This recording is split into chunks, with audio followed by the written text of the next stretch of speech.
And we're going to finish the 18th chapter of The Mystery of the Cupboard, The Sleeping Lady. They have discovered that Jessica Charlotte is indeed the person that was left over in the cash box. She's just made the key, and Omri wanted to tell her not to steal the earrings, but Patrick was like, time paradox, you can't. Everything could change.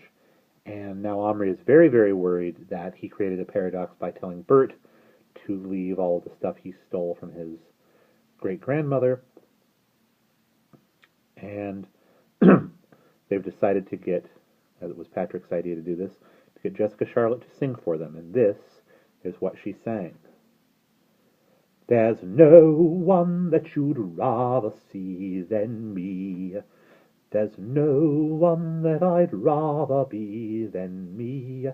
Though I'm not one to boast, you should know I'm the toast of London and Brahman, each town on the coast. My admirers I don't count in scores, no sorry, they flock in their hundreds and hordes. You see, I live for applause, and I'm waiting for yours, for I'm the modestest girl on the boards. She dipped and swirled and smiled and swayed, primping as if before a mirror and then turning to wink at them, involving them in the joke. There were a lot more verses, full of delicious barefaced conceit, and all such fun that the boys sat enchanted, all else forgotten. She made them join in the chorus and refused to accept it until it was loud enough. So in the end they were shouting out, I'm the modestest girl on the boards, at the top of their voices.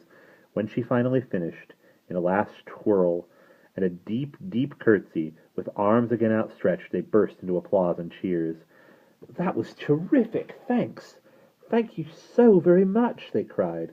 And Patrick added, well, now we've seen the music hall, and it's every bit as good as... What are you doing? Who have you got in there? The voice came from the other side of the door, which began moving inward against the pile of bricks. The two boys froze. Quick, it's Guion, hissed Omri. Patrick was fractionally nearer than Omri, snatched Jessica Charlotte up in his hand, upended the cash box, thrust her into it, and slammed it shut. The key, where's the key? Here!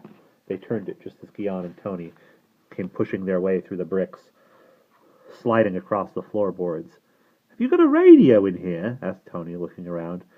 Hey, Tone, said Patrick, I'm back. Aren't you going to ask me how I am? Oh, yeah, how are you? Who was singing? We were, said Omri.